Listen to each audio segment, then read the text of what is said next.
Hola amigos, bienvenidos a una nueva edición de nuestra serie La Gran Revelación. El tema de hoy lleva por título Pero hay un Dios en los cielos. Recordábamos que Nabucodonosor había desafiado a Dios, llevando los utensilios del templo de Dios al templo de su Dios. Esto trajo consecuencias terribles, no solamente para Babilonia, sino para todas aquellas culturas que siguieron el fundamento de la tradición babilónica que se sustenta en el poder del hombre por encima del poder de Dios. O se sustenta en el poder del hombre en vez del poder de Dios. La revelación de lo que ha de ocurrir en el futuro solamente es algo que le pertenece como patrimonio al Dios creador. Porque solamente el creador del universo es el que conoce con precisión lo que ha de ocurrir en el futuro, porque el futuro solo le pertenece a Dios y a nadie más. La cuestión es que la revelación de aquel sueño de Nabucodonosor que se nos presenta en el relato bíblico de Daniel 2 podía solo ser realizada por alguien que tuviera el Espíritu de Dios en él. Aquel hombre fue Daniel, un muchacho joven. Un joven al que el rey le pregunta: ¿y tú puedes revelarme el sueño? Me hace pensar que aquella pregunta era una pregunta incrédula. Un rey que le pregunta a un muchacho joven cuando sus sabios, sus astrólogos, sus adivinos no habían sido capaces de revelar nada. Y ahora un joven exiliado de Judá va a ser quien le pueda revelar el sueño. Hay cierta incredulidad en el corazón de aquel rey. La cuestión es que en Daniel capítulo 2 y versículo 27 se nos dice en el relato bíblico que Daniel respondió: el misterio que el rey demanda, ni sabios, ni astrólogos, ni magos, ni adivinos lo pueden revelar. Pero hay un Dios en los cielos, el cual revela los misterios. Él ha hecho saber lo que ha de acontecer en los postreros días. Aquí viene una frase de Daniel que me sobrecoge. En el versículo 30 de Daniel 2, Daniel va a decir: a mí me fue revelado el misterio, no porque en mí haya más sabiduría que en otros, sino para que yo notifique al rey la interpretación y para que entiendas los pensamientos de tu corazón. De nuevo vemos a Daniel en acción. De nuevo vemos un Daniel que no confía en sus propias fuerzas. De nuevo vemos a un hombre que es capaz de comprender que la única fuente de sabiduría procede del Dios creador. Que la única fuente de seguridad posible es depender que sea el Espíritu de Dios en él para poder realizar cualquier cuestión y mucho más cuando se trataba de revelarle el futuro a un rey. Así que ahora Daniel le explica a Nabucodonosor el sueño. Y le dice: tú viste una estatua majestuosa. Esa estatua era enorme y muy brillante. Estaba de pie ante ti y su aspecto era terrible. Y comienza a describirle la estatua. Y en esa descripción le presenta que había visto una cabeza de oro. Y le dice: la cabeza de esa estatua era de oro fino. El pecho y sus brazos eran de plata. Su vientre y sus muslos de bronce. Sus piernas de hierro. Y sus pies en parte de hierro y en parte de arcilla. Y así vemos que la cabeza de oro correspondía a Babilonia como el primer reino. El pecho y los brazos de plata a Medo-Persia como el segundo reino. Veíamos en el programa anterior cómo los medos habían tomado el imperio babilónico. Así que vemos en la sucesión de este sueño que en efecto habían reinos que se sucedían dentro de estas imágenes de la estatua. El vientre y los muslos eran de bronce, simbolizaban a Grecia, y las piernas de hierro simbolizaban a Roma como el cuarto reino, y los pies de hierro y barro la Europa dividida. Daniel capítulo 7 y versículo 1 nos dice lo siguiente: en el primer año de Belsasar, rey de Babilonia, Daniel tuvo un sueño. Daniel dijo: vi en mi visión de noche que los cuatro vientos del cielo agitaban el gran mar, y cuatro grandes bestias diferentes una de la otra subían del mar. Vamos a ver la simbología profética. Es importante que tengamos clara la simbología profética para poder entender los libros de Daniel y Apocalipsis, porque cuando nosotros entramos dentro de estos simbolismos, podríamos caer en la tentación de hacer una interpretación literal y perdernos algunos elementos que son importantes. Nunca la profecía debe ser interpretada. La Biblia no ha sido escrita o inspirada por Dios para ser interpretada, sino para ser comprendida. Así que si buscamos interpretación, ha de ser la sola Escritura la que tenga la capacidad de revelarnos ese símbolo. Así que vamos a ver cómo la propia Biblia explica los símbolos. Veamos en esta diapositiva. El gran mar agitado simboliza la humanidad agitada. Los vientos simbolizan las guerras. Las bestias, las cabezas y los cuernos simbolizan los reinos. Y todo esto lo vamos a tener que encontrar en el propio relato bíblico. Daniel 7, versículos 17 y 18, nos dice lo siguiente: estas cuatro grandes bestias son cuatro reyes que se levantarán en la tierra. Después, los santos del Altísimo recibirán el reino y lo poseerán eternamente por los siglos de los siglos. Así que vemos un paralelismo en esta simbología que encontramos del sueño de Nabucodonosor en el capítulo 2 y la visión que tiene Daniel de las cuatro bestias de Daniel 7. Bien, Daniel 7:4 nos dice que la primera bestia era como un león y que tenía alas como de águila. Así que vemos un paralelismo simbólico entre la cabeza de la estatua de Nabucodonosor, que era cabeza de oro, y aquel león alado que simboliza a Babilonia. Daniel 7, versículo 5 dice que la segunda bestia era semejante a un oso. Se puso más alta de un lado, tenía en su boca 3 costillas entre sus dientes. De nuevo un paralelismo simbólico.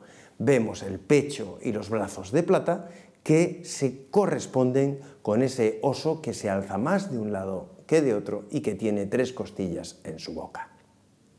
En Daniel capítulo 7 y versículo 6 nos dice: seguí mirando y vi otra bestia semejante a un leopardo, con 4 alas de ave en su espalda. Tenía 4 cabezas. De nuevo volvemos a encontrarnos una correspondencia simbólica entre lo que sería el vientre y los muslos de bronce y aquel leopardo de 4 cabezas alado. Daniel 7 y versículo 7 nos habla de una cuarta bestia espantosa, una bestia terrible y muy fuerte. Tenía grandes dientes de hierro, devoraba, destrozaba y pisoteaba las sobras con sus pies. Era muy diferente de todas las bestias anteriores y tenía 10 cuernos. Bien, nos encontramos la correspondencia simbólica de la estatua de Daniel 2, en ese sueño que tiene Nabucodonosor, piernas de hierro, en contraste con una bestia terrible que también tenía dientes de hierro. Daniel capítulo 7 y versículo 8 continúa diciendo: mientras yo contemplaba los cuernos, vi que otro cuerno pequeño subió de entre ellos, y delante de él fueron arrancados 3 de los primeros cuernos. Este cuerno tenía ojos como ojos de hombre y una boca que hablaba con gran arrogancia. Veamos las características principales de este cuerno pequeño. Primero, nos habla de que se levantó entre los 10 cuernos, es decir, proviene del cuarto reino. Proviene después del fraccionamiento de Roma y desplaza a los 3 primeros cuernos, por lo que tiene una gran facilidad para guerrear. Pero además nos dice que tenía ojos como los de un hombre, es decir, símbolo de sabiduría y de inteligencia.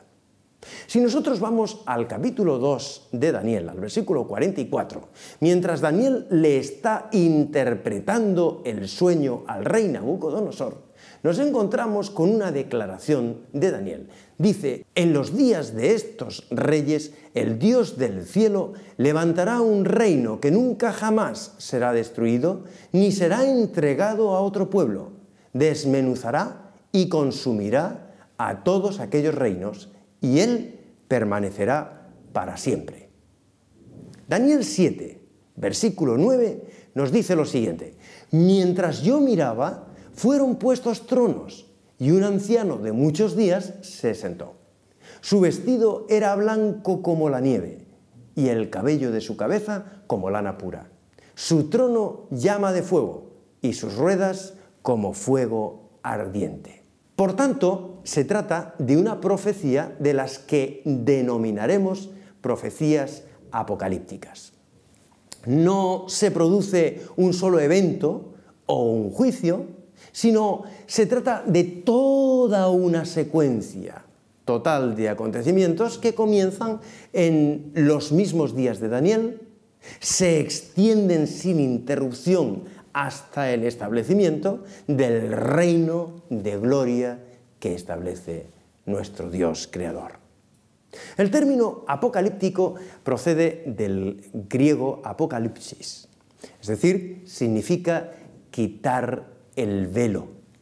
Y Dios va a revelar los detalles de su amoroso plan para la raza humana a través de estas preciosas profecías apocalípticas.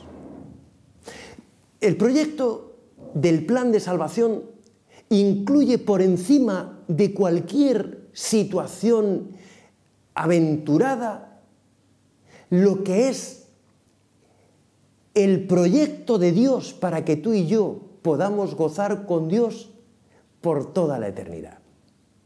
Recordamos la entrada del pecado en el mundo. Recordamos cuando la serpiente tentó a Eva y Eva por extensión hizo pecar a Adán. Ambos, con uso de su libre albedrío, se vieron privados de su condición de vida extensible eternamente, y ahora el plan profético nos es revelado para que podamos comprender que todo esto, lo que hoy vivimos como un mundo lleno de pecado, de miseria, de dolor, de sufrimiento, va a terminar, porque Dios tiene un gran plan. Tiene un plan para ti, tiene un plan para mí, tiene un plan para nosotros juntos, tiene un plan para la humanidad. Y ese plan tiene un protagonista. El protagonista no eres tú, ni soy yo. Ese plan tiene como gran protagonista a Dios hecho hombre, a Jesucristo. Es centrando nuestros ojos en Jesús, en nuestra visión profética, en nuestro recorrido, en nuestro estudio, que podremos descubrir realmente cuál es la belleza del futuro que nos espera. No es en los acontecimientos donde vamos a encontrar la explicación del plan de Dios para el futuro. Es en el verdadero artículo artífice del plan de salvación, donde tú y yo podemos encontrar descanso para nuestras almas. Dios inspiró las profecías y a los profetas a través de símbolos, y lo hizo precisamente para que profundicemos en el conocimiento de su significado. Es verdad que Dios podría haberlo puesto clarito, clarito, clarito, para que simplemente en una lectura rápida y superficial pudiéramos entender cuál es su plan.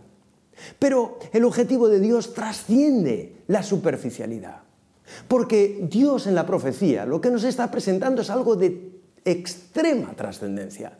Lo que Dios nos está presentando en la profecía es un programa de salvación. Es cuál es el proyecto que Dios ha definido desde la caída del hombre hasta la restauración del hombre. Las profecías pretenden dar una explicación de por qué se introdujo el mal en el mundo que no debía haberse introducido y cómo en cualquier momento de tu vida puedes salir de ese entramado de las cadenas de la esclavitud del pecado. Dios, en su plan maravilloso, te ofrece la oportunidad, a través de una visión profética clara, de encontrarte con Dios, de abrazarte a Él, de aceptar su perdón, de que se inicie todo el plan de salvación en tu vida. Dios sabe que en algún momento de la historia tú vas a irrumpir. Dios sabía que tú y yo íbamos a pertenecer al siglo XXI y preparó todo su plan profético, sabiendo que tú y yo hoy íbamos a abrir la palabra de Dios e íbamos a estudiar su profecía. Tú y yo hoy podemos entender la profecía. Pero ¿qué pasó con aquellos hombres de principios de siglo? ¿O qué pasó con aquellos hombres del siglo XII, o del siglo XVI, o del siglo de las luces? ¿Cómo podría interpretar cualquier criatura nacida a lo largo de la historia de la humanidad las profecías y entenderlas en su justo plano? ¿Mirando los acontecimientos? No.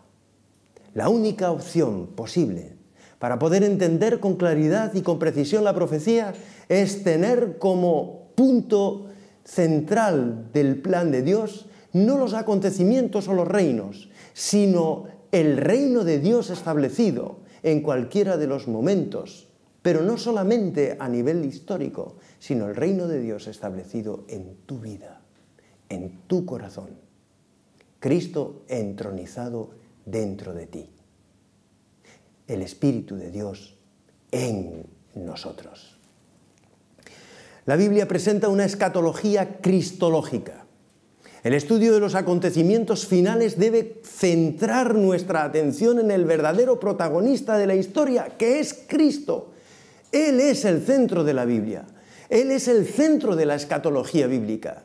No podremos encontrar una respuesta al problema del pecado, al problema de la historia de la humanidad, este drama de las edades, si perdemos de perspectiva al verdadero protagonista de la solución del drama. Marcos capítulo 1 y versículo 15 nos dice: el tiempo se ha cumplido y el reino de Dios se ha acercado. Arrepentíos y creed en el Evangelio.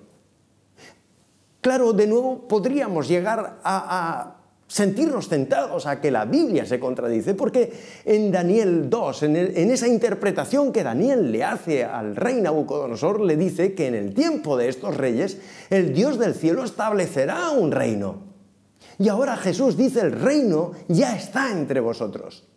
No, la Biblia no se contradice. La cuestión es que Dios establecerá de forma gloriosa su reino de forma definitiva al fin del tiempo, cuando los justos sean redimidos y entren por las puertas de la ciudad santa. Pero en el camino, tu corazón va a ser el trono también de Dios. Dios va a morar en tu corazón. Dios va a ser el que controle, el que dirija tu voluntad, si tú así lo deseas.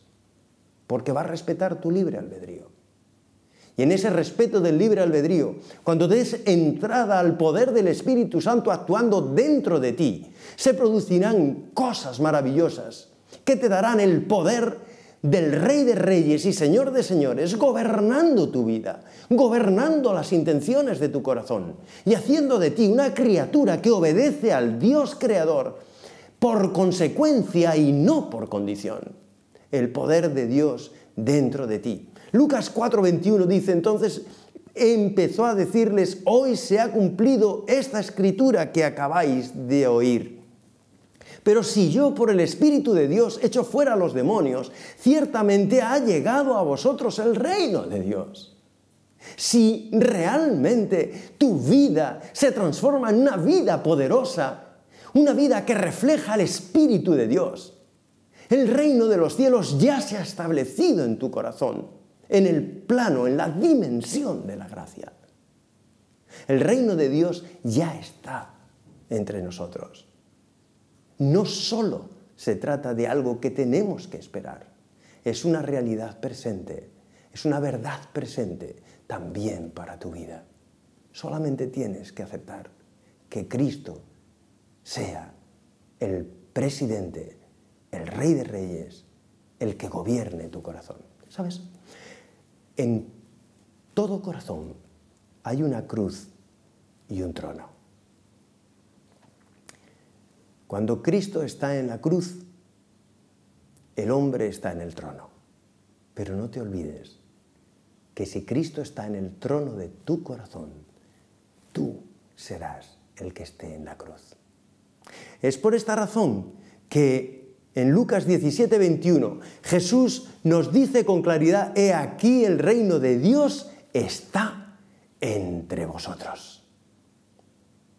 La experiencia de una humanidad unida por el Espíritu de Dios solamente podría darse desde la perspectiva que todo hombre, toda mujer aceptara que el gobierno de su vida esté bajo el control del Espíritu Santo y no bajo el gobierno propio. Satanás lo sabía muy bien y por esto tentó a Eva. Lo peor es que nos tienta a cada uno de nosotros cada mañana. Cuando al despertar volvemos a ver la vida, la luz, y decimos, hoy haré, hoy yo, mi vida. Nosotros formamos parte del plan de Dios. No es Dios quien forma parte de nuestro plan. Suena bien decir que Dios está en mis planes. Suena bien decir que no haré esto o lo otro si Dios no lo aprueba, pero yo soy el que está al control. Suena bien, pero no es bíblico. Dios tiene un plan. La pregunta para ti, para mí, es si realmente nosotros hemos aceptado que estamos dentro del gran plan de Dios. Jesús le dijo, tú lo has dicho, y además os digo que desde ahora veréis al Hijo del Hombre sentado a la diestra del poder de Dios y viniendo en las nubes del cielo. Es decir, no solamente estamos planteando la evidencia de que Cristo vive hoy en tu vida, puede vivir hoy en tu vida, puede vivir mañana en tu vida, sino que además hay una realidad trascendente. Dios cambiará de forma definitiva este mundo de pecado y hará de tu vida una realidad completamente diferente. Juan tiene la visión del trono de Dios. El trono de Dios, mis queridos amigos, es un trono de gracia, es un trono de amor, es un trono de misericordia. Y nosotros podemos acercarnos confiadamente a ese trono de gracia, tal como estamos, tal como se encuentra tu vida. Es hoy, es ahora, es en este momento. No hay que esperar a mañana, que tú puedes decirle, Señor, yo quiero que tú seas el Rey de mi corazón, que tú gobiernes mis pensamientos, que tú cambies todo aquello que tiene que ser cambiado, porque yo no puedo. cuando decidas que esa experiencia se produzca en tu vida, descubrirás el poder. Será entonces cuando puedas testificar de Cristo de una forma sorprendente, de una forma que ni siquiera podríamos llegar a imaginar si el poder de Dios, de su Espíritu Santo, no mora en nosotros. En Apocalipsis 4:2 se nos presenta ese trono de gracia. Y vi un trono en el cielo y uno sentado sobre él. A la derecha del que estaba sentado sobre el trono vi un libro escrito por dentro y por fuera, sellado con 7 sellos. Vi de pie a un cordero como si hubiera sido inmolado, que tenía 7 cuernos y 7 ojos, que son los 7 espíritus de Dios enviados a toda la tierra. Y él vino y tomó el libro de la mano derecha del que estaba sentado en el trono. Y cuando tomó el libro, los 4 seres vivientes y los 24 ancianos se postraron ante el Cordero. Cada uno tenía un arpa y una copa de oro llena de incienso, que son las oraciones de los santos. ¿Sabéis? La gran maravilla es que cada una de nuestras oraciones llegan como incienso ante el trono de la gracia de Dios. Y ante esta realidad, el autor de la Epístola a los Hebreos nos dice en el capítulo 4 y en el versículo 16, acerquémonos pues confiadamente al trono de la gracia para alcanzar misericordia y hallar gracia para el oportuno socorro. Esta es la gran bendición. Dios tiene proyectado un plan para nuestras vidas.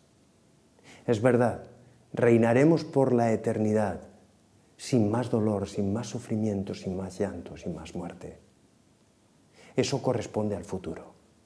Pero también hay un presente para ti y para mí hoy. Un presente real. Un presente que trasciende la realidad de los problemas, de las dificultades y de los desafíos que te está tocando enfrentar. Es posible que te sientas agobiado, agobiada, que te falten las fuerzas para seguir. Es posible que digas, basta ya, no puedo seguir ni un minuto más. Bueno, esta es tu gran oportunidad, porque cuando el hombre ya no puede más, cuando el hombre está dispuesto a rendirse, cuando el hombre está dispuesto a morir, es justo entonces cuando Dios puede intervenir con poder. Es hoy, no mañana. Es hoy, es ahora, no después, que tienes la oportunidad de cerrar tus ojos, de imaginar a Jesús en el santuario celestial, en su trono, con su sangre, como el Cordero de Dios que quita el pecado del mundo, con ese rollo de 7 sellos, con su sacrificio aceptado por Dios Padre, que tú puedes llegar, haya sido lo que haya sido tu vida hasta aquí, y decirle, Señor, yo quiero que tú hoy tomes mi corazón, seas el rey de mi vida y la gobiernes. Que Dios nos bendiga. Nos vemos el próximo día.